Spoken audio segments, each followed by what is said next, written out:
أنا أعتقد أن أوروبا الجديدة هي الشرق الأوسط. মোহাম্মদ বিন সালমান মুসলিম বিশ্বে ইহুদিবাদের বিশ্বস্ত ক্রীড়নক।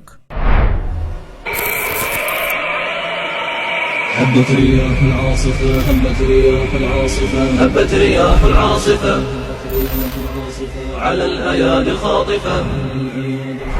কে এই মোহাম্মদ বিন সালমান? মধ্যপ্রাচ্যের বহুল আলোচিত ব্যক্তিত্ব, সৌদি আরবের বর্তমান বাদশাহ সালমান বিন আব্দুল আজিজের পুত্র। জন্ম 1985 সালে রাজধানী রিয়াদে। রাজনীতিতে যোগদান 2007 সালে।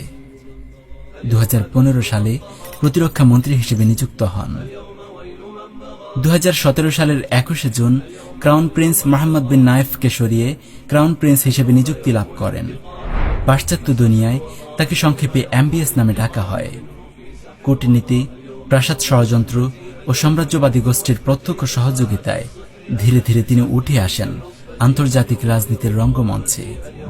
রাজপরিবারের প্রভাবশালী সদস্য, মিডিয়া ব্যক্তিত্ব ও বিত্তশালী নাগরিকদের কাউকে গুম, কাউকে বন্দী ও কাউকে কোণঠাসা করে অতি অনায়াসে রাষ্ট্র ক্ষমতা কুক্ষিগত করার কারণে পরিচিতি পান মিস্টার এভরিথিং নামে।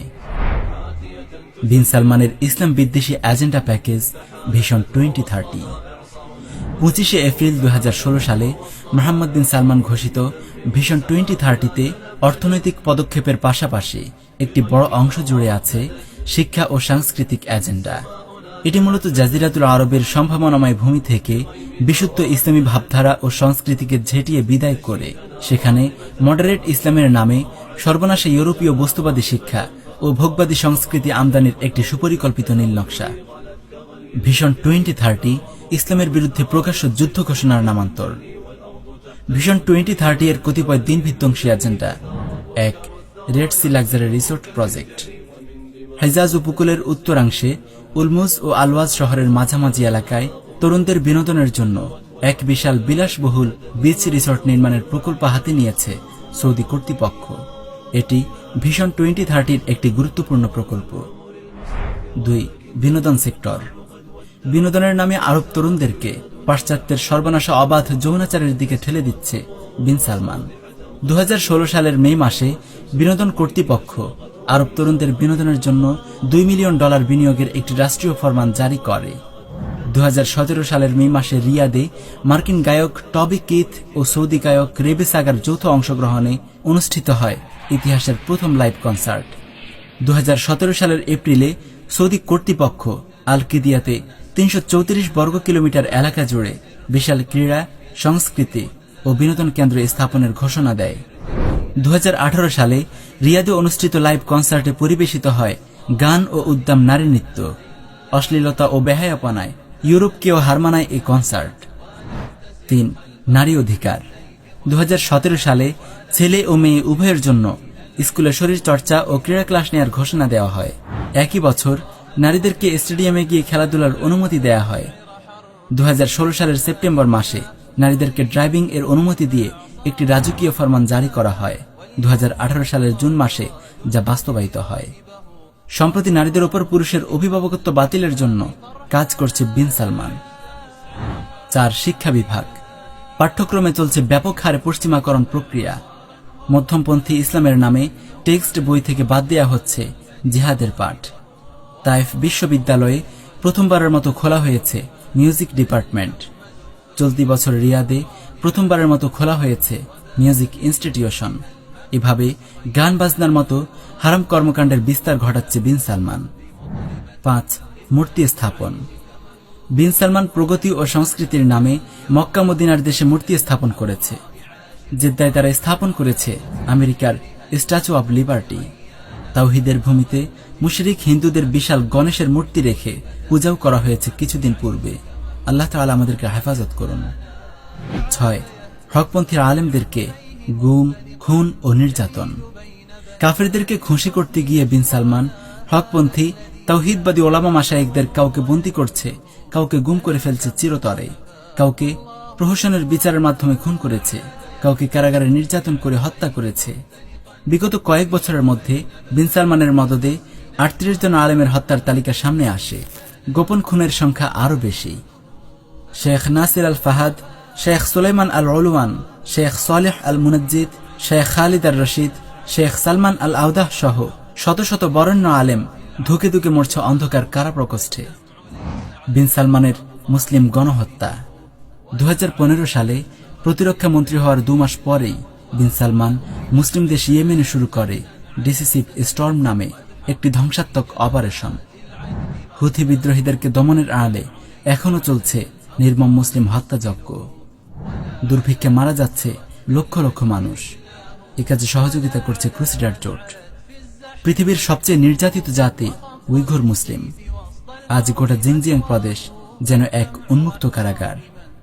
এমন বর্বর জুলুম, অত্যাচার, নিপীড়ন এবং পাশবিকতা তাদের উপর চালানো হচ্ছে যা ভাষায় বর্ণনা করা সম্ভব নয়।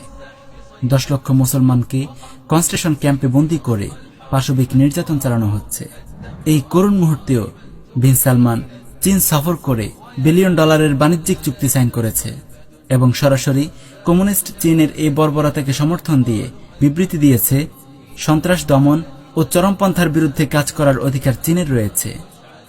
উইঘুর মুসলিমদের ওপর চীনা নিপীড়নের বিষয়ে নিন্দা জানিয়েছে Britain, Canada, France, Australia, German ও জাপান সহ 22টি দেশ। এর পাল্টা জবাব হিসেবে সৌদি আরব ও পাকিস্তান সহ আরও 37টি রাষ্ট্র জাতিসংঘে চিঠি পাঠিয়েছে উইঘুর নীতিকে সমর্থন করে। তারা উইঘুরদের ওপর এই নিপীড়নকে চীনের অসামান্য অর্জন হিসেবে তুলে ধরে। কাফেরদের সঙ্গে বন্ধুত্ব। বিন সালমান গভীর সম্পর্ক স্থাপন করেছে বিশ্বের ইহুদি, নাসারা ও মুশরিকদের সাথে। মুসলিম জাহানকে ইহুদিবাদের চারণভূমিতে পরিণত করার লক্ষ্যেই কাজ করে যাচ্ছে সে।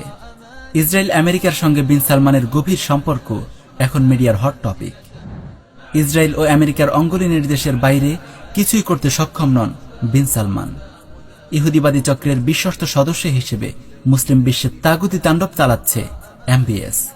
এমনকি ফিলিস্তিনে ইহুদি আগ্রাসনের ব্যাপারে তার বক্তব্য হল, ফিলিস্তিনি ও ইসরায়েলি উভয়ের আপন আপন জায়গার মালিক হওয়ার অধিকার রয়েছে। কত জঘন্য বক্তব্য! মুসলিম বিশ্বে তার জঘন্য কার্যক্রমে অত্যন্ত সন্তুষ্ট মার্কিন প্রেসিডেন্ট ট্রাম্প। তাই তাকে রীতিমতো বন্ধু হিসেবে স্বীকৃতি দিয়েছে মুসলমানদের রক্তখ্যাত এই প্রেসিডেন্ট। 2. ভারতের সাথে গভীর সম্পর্ক। মুশরিক ভারতের সঙ্গে বিন সালমানের আশ্চর্য মৈত্রী স্থাপিত হয়েছে। একদিকে মুশরিকরা ভারত ও কাশ্মীরে মুসলিম গণহত্যা চালাচ্ছে, আর অপরদিকে বিন সালমান তাদের সঙ্গে $1 বিলিয়ন বাণিজ্যিক চুক্তি স্থাপন করেছে। $1 মিলিয়ন সাহায্যের পসরা নিয়ে তাদের দুয়ারে হাজির হচ্ছে, তার সঙ্গে গভীর প্রণয়ে হাত মেলাচ্ছে। These leaders are more pro-Israel than a lot of Jews. একজন ইহুদির ভাষায় বিন সালমানের আসল রূপ। আমেরিকান জায়নবাদী সাংবাদিক ডক্টর মাইক এভান্সের স্বীকারোক্তি, আমি আমিরাতের মোহাম্মদ বিন জায়েদের সাথে সাক্ষাৎ করেছি সৌদি আরবের মোহাম্মদ বিন সালমানের সাথে।